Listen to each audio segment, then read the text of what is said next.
So it's been about a month and a half since our thriller against the Heat, and things have looked really good since then, honestly.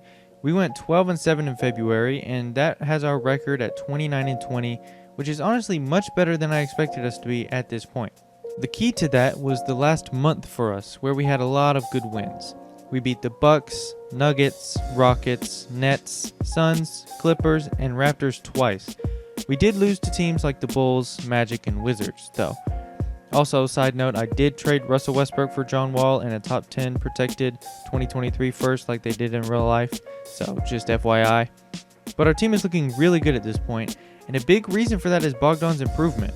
If you remember an episode or two ago, Bogdan was really struggling, only averaging about 11 points on very poor efficiency. Now he's averaging 15 points and 4 assists, along with a surprising 1.5 steals per game. Also on pretty decent efficiency.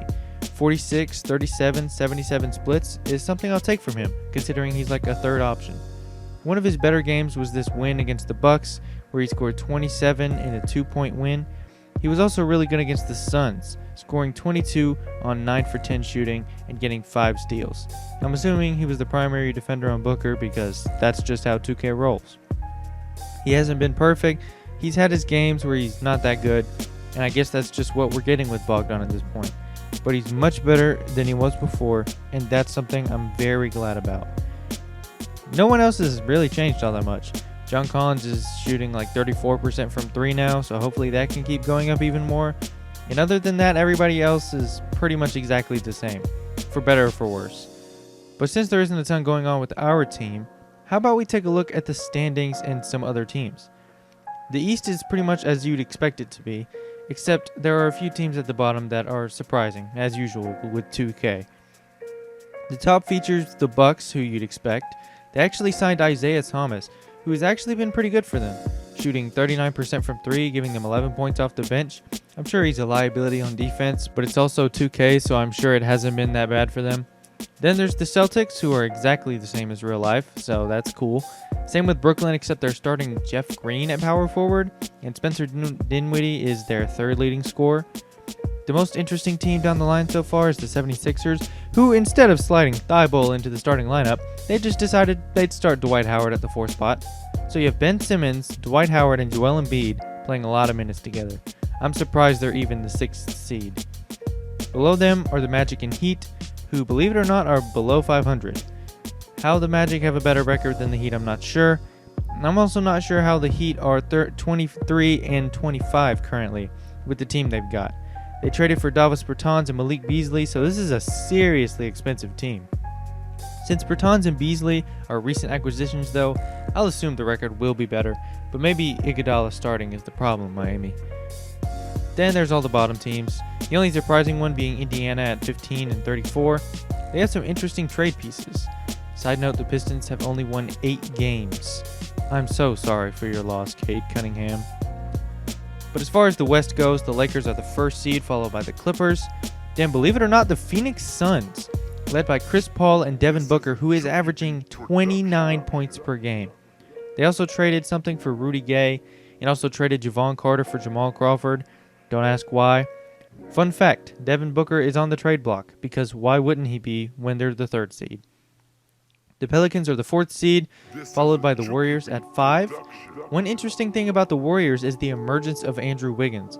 He's actually been playing really well, averaging almost 20 points, 4 rebounds, and 3 assists on really solid shooting splits. 49% from the field, 37% from 3, and 71% from the line. All of those except free throws are career highs for him. So him, Wiseman, Oubre, and Paschal could prove a pretty promising transition from the Steph Clay era. Then there's the Mavs, the Rockets with Hassan Whiteside, and the 8-seeded Grizzlies. Below them out of the playoff race is actually Utah, Portland, and Denver. So that's what the NBA is looking like.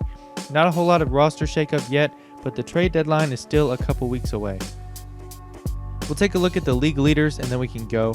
But for our points per game leaders, we have one of our very own in there, in Trae Young, who is averaging a cool 30 points and basically 10 assists on 53, 44, 85 splits. Yeah. But anyway, that's the points per game leaders. The rebounds per game leader is Giannis, averaging a crazy almost 17 rebounds a game, 5 of which are offensive, which is absolutely nuts. Fun fact, the rest of the top 5 are not on playoff teams. There might be some pretty big shakeup, hopefully soon. I also forgot, apparently, to grab assists per game and stuff like that, but Trey is also on assists per game. He's number 3 at 9.9, and LeBron James is number 1. Steals per game, I forgot the rest. I'm just going to tell you while you stare at something else. Steals per game is pretty predictable. Giannis and Harden are on there. I don't remember exactly who it is, but Kawhi's number 1 with like 2.7. Blocks per game is Rudy Gobert with 2.7. Jonathan Isaac is number 2 with like 2.3. And then there's Joel Embiid and Mitchell Robinson and somebody else who I forgot. I think it's Brooke Lopez. Sorry for forgetting it, but I'm not going back to get it now because it's actually kind of a hassle to go get screenshots. Anyway, that's it for the episode. A bit uneventful, but the next episode we'll get past the trade deadline and probably finish up the season. If you enjoyed the video, consider leaving a like and subscribing to the channel. I would greatly appreciate it. And if you didn't like it, leave a dislike. And y'all have a good one.